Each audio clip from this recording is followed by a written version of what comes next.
സർക്കാരും ഈ കമ്പനികളും മാറില്ല. നീതിബോധം തൊട്ട് തേച്ചിട്ടില്ലാത്ത ഒരു പ്രസ്ഥാനമാണ് ടയർ കമ്പനികൾ.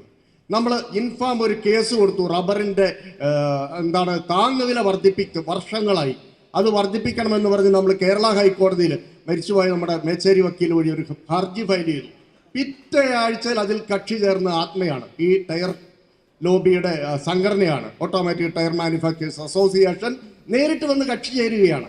കാരണം ഏതെങ്കിലും സർക്കാർ വക്കീൽ വേണ്ട വിധം പറയാതെ നമുക്കെങ്ങാനും 10 രൂപ കൂടുതൽ കിട്ടിയെങ്കിലോ എന്നോർത്ത് അത് തടയിടാൻ ഡൽഹിയിൽ നിന്നും സുപ്രീം കോടതി അഭിഭാഷകൻ നേരിട്ട് വന്ന് വക്കാലത്ത് കൊടുത്തു. ആത്മ അതിനകത്ത് കക്ഷി ചേർന്നു. ആ കേസ് ഇപ്പോൾ ഒന്നുമല്ലാതെ അവിടെ കിടക്കുകയാണ്. ഇത്തരത്തിൽ റബ്ബർ കർഷകരെ ഒരു കാരണവശാലും ജീവിക്കാൻ അനുവദിക്കില്ല, അവരെ ചൂഷണം ചെയ്ത് ഞങ്ങൾ കൊഴുത്ത് തടിക്കും എന്ന് ഉറപ്പിച്ച ഒരു പ്രസ്ഥാനത്തോട് പടവെട്ടുമ്പോൾ തീർച്ചയായും നമുക്ക് സംഘബോധമാണ് വേണ്ടത്.